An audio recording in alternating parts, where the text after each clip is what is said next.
ఈ video thumbnail చూడకుండా మీలో ఎవరినైనా భారతదేశ జనాభా అలాగే ప్రపంచ జనాభా 2100కి అంటే ఈ సెంచరీ ఎండింగ్కి ఎంత ఉండబోతుంది అని అడిగితే ఖచ్చితంగా ప్రస్తుతం ఉన్న జనాభాకి 2-3 రెట్లు ఎక్కువే ఉండబోతుంది అని చెబుతారు. కానీ ఆశ్చర్యంగా ప్రపంచ జనాభా 2050 తర్వాత తగ్గబోతుంది. ప్రస్తుతం ప్రపంచ జనాభా 780 కోట్లు ఉండగా 2064కి గరిష్టంగా 973 కోట్లకు చేరి ఆ తర్వాత తగ్గిపోనుంది. ఈ సెంచరీ ఎండింగ్కి 880 కోట్లకు పడిపోతుంది. ఇండియా విషయానికి వస్తే ప్రస్తుతం 138 కోట్ల జనాభా ఉండగా ఈ సెంచరీ ఎండింగ్కి 109 కోట్ల జనాభాకి పడిపోతుంది. అసలు జనాభా ఎందుకు తగ్గుతుంది? ఇది ఎకానమీపై ఎంత ప్రభావం చూపిస్తుంది? ఈ సెంచరీ ఎండింగ్కి ఇండియా సూపర్ పవర్గా ఎదగగలదా? ఇలాంటి విషయాలన్నీ ఈ వీడియోలో తెలుసుకుందాం. Hi friends, this is Balu and welcome to Tejas voice. Friends, ఈ వీడియో పాపులేషన్ గురించి కాబట్టి నెంబర్స్ కాస్త ఎక్కువగా కనిపిస్తాయి, గమనించగలరు. ఇక టాపిక్లోకి వెళితే global burden of disease study డేటాని యూజ్ చేసుకొని ఈ రీసెర్చ్ చేశారు. ఈ రీసెర్చ్లో భాగంగా 2017 నుంచి 2100 వరకు పాపులేషన్లో చేంజెస్ ఎలా ఉంటాయి, అలాగే ఏ దేశం ఎకానమీలో సూపర్ పవర్గా ఎదగబోతుందో స్టడీ చేశారు. CCF50 మెథడ్ యూజ్ చేసి TFRని క్యాలిక్యులేట్ చేశారు. దీని ద్వారా ఆయా దేశాల జనాభా సంఖ్య పెరుగుతుందో తగ్గుతుందో చెప్పవచ్చు. CCF50 అనగా completed cohort fertility by the age of 50 years. అంటే ఈ మెథడ్ ద్వారా ఒక ఉమెన్ యొక్క fertility age period 15 to 49 years వరకు తీసుకున్నారు. వీళ్ళ ఏజ్ 50 ఇయర్స్ లోపల ఉంది కాబట్టి CCF50 అన్నారు. నెక్స్ట్ TFR అనగా టోటల్ ఫెర్టిలిటీ రేట్. అంటే ఒక ఉమెన్ తన రీప్రొడక్షన్ లైఫ్ టైంలో ఎంతమంది బేబీస్ని డెలివర్ చేయగలదో చెప్పేదే ఈ టోటల్ ఫెర్టిలిటీ రేట్.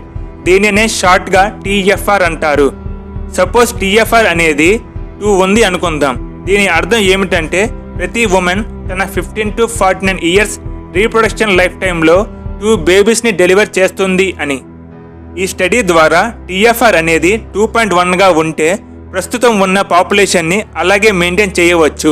దీనినే రీప్లేస్మెంట్ లెవెల్ అంటాం. ఒకవేళ 2.1 కన్నా ఎక్కువ ఉంటే పాపులేషన్ పెరుగుతూ ఉంటుంది.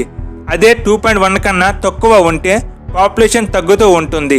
ప్రపంచ జనాభా తగ్గడానికి రీజన్ ఈ TFR అనేది 2.1 కన్నా తక్కువ ఉండడమే. ఈ రీసెర్చ్లో 195 కంట్రీస్ ఉండగా 183 కంట్రీస్ యొక్క పాపులేషన్ ఈ సెంచరీ ఎండింగ్కి భారీగా తగ్గిపోతుంది. ఈ 183 కంట్రీస్లో ఇండియా కూడా ఒకటి. గ్లోబల్ TFR 2017కి 2.37 ఉంటే 2100కి 1.66కి పడిపోతుంది. ఇలా TFR పడిపోవడం వల్లనే 2064లో గరిష్టంగా ఉన్న 973 కోట్ల జనాభా కాస్త ఈ సెంచరీ ఎండింగ్కి 880 కోట్లకు పడిపోతుంది. అయితే ఇది మరింత తగ్గవచ్చు. అసలు TFR ఎందుకు తగ్గుతుంది? Reason number 1, women education improve అవ్వడం. వాళ్ళు హయ్యర్ స్టడీస్ చదవడం వల్ల మ్యారేజెస్ లేట్గా చేసుకుంటున్నారు. దీనివల్ల వాళ్ళ రీప్రొడక్షన్ ఏజ్ పీరియడ్ తగ్గుతుంది. Reason number 2, contraceptive methods use చేయడం. అంటే ప్రెగ్నెన్సీ రాకుండా కండోమ్స్, పిల్స్, స్టెరిలైజేషన్ లాంటివి యూజ్ చేయడం. ఇప్పుడు ఏ దేశాల యొక్క TFR అలాగే పాపులేషన్ ఎలా ఉంటుందో చూద్దాం. First India. Present India TFR 2.24గా ఉంది. అంటే ఉండాల్సిన దానికంటే ఎక్కువే ఉంది కాబట్టి ఇండియా పాపులేషన్ పెరుగుతుంది. 2020కి 138 కోట్లు ఉండగా 2048కి గరిష్టంగా 160 కోట్లకు చేరుతుంది. ఆ తర్వాత TFR తగ్గుతుంది కాబట్టి జనాభా కూడా తగ్గుతుంది. ఈ సెంచరీ ఎండింగ్కి ఇండియా పాపులేషన్ 109 కోట్లకు పడిపోతుంది. ఈ సెంచరీ ఎండింగ్కి ఇండియా TFR 1.29 మాత్రమే ఉంటుంది. Second China present population 141 crores. ఇది 2024కి మ్యాక్సిమం 143 క్రోర్స్కి చేరి ఆ తర్వాత పాపులేషన్ డిక్లైన్ అవుతూ ఉంటుంది. ఈ సెంచరీ ఎండింగ్కి చైనా పాపులేషన్ 73 క్రోర్స్కి పడిపోతుంది. అంటే దాదాపు 50% జనాభా తగ్గిపోనున్నారు. Third America present population 34 crores. 2062కి మ్యాక్సిమం 36.4 క్రోర్స్కి చేరి ఆ తర్వాత పాపులేషన్ డిక్లైన్ అవుతూ ఉంటుంది.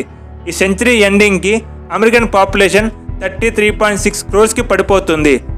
అమెరికా ప్రెజెంట్ TFR 1.8 కాగా 2100కి 1.5కి పడిపోతుంది. అమెరికా సూపర్ పవర్గా ఉండాలి అంటే మ్యాన్ పవర్ తప్పనిసరి. కనుక అమెరికన్ పాపులేషన్ ఇలాగే సస్టైన్ కావాలి అంటే ఇమిగ్రేషన్ పాలసీస్ని ఇంకాస్త బెటర్ చేయాలి.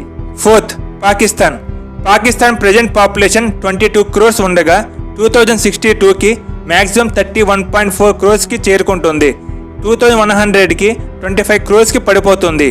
Bangladesh, Japan, Italy, Spain, Portugal లాంటి దేశాలలో ప్రస్తుత జనాభాతో పోల్చుకుంటే ఈ సెంచరీ ఎండింగ్కి సగం అయిపోతున్నాయి.